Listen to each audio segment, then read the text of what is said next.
د هغې دپاره یو ځل بیا د بدر د میدان د غزوې ضرورت دی، یو ځل بیا د احد او د غزوه تبوک ضرورت دی، د غزوه حنین غوندې میدان د جوړولو ضرورت دی، د رسول الله صلی الله علیه وسلم د هغه چې کوم غزوات دي د هغې د تاریخ د دوهراولو ضرورت دی. فلسطین دا په چغو باندې نه، دا به انشاءالله په قتال فی سبیل الله باندې ازادو. د دې خطې نه به مجاهدین تیارو، د هغې لپاره باقاعده اعلان به کوو. وروڼو ستاسو ډېره مننه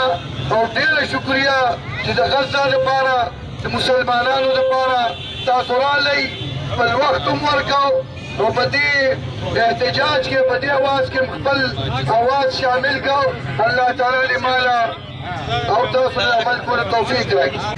لوږې دي او تندې دي په دې حالاتو کې چې کوم جماعت اسلامي په دې ملک کې کار ورکړی دی، ټایم په ټایم باندې د فلسطین د مسلمانانو په حق کې د هغوی د ظلمونو خلاف، د اسرائیل خلاف دا جدوجهد روان دی. عزتمندو د الله تعالی پیغمبر په دې حالاتو په باره کې فرمایلي دي چې په دې مسلمانانو کې به یو مرض راشي، هغه مرض چې په دې مسلمانانو کې راشي ناکراغه به او هغه به تکلیف کې او هغه به دغه شان نه کېږي. نو تاسو نن د دې ثبوت تا ورکړو چې واقعي تاسو بېقراره یې، د خپل مسلمان ورور دپاره هم تاسو خوږېږي. په دغه بنیاد تاسو د اسرائیل خلاف او د غزا سره د اظهار یکجهتۍ دپاره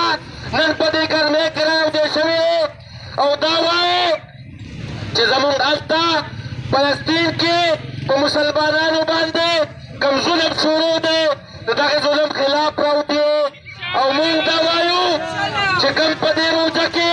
زمونږ تنکي تکي ماشومان هغې قتلېږي،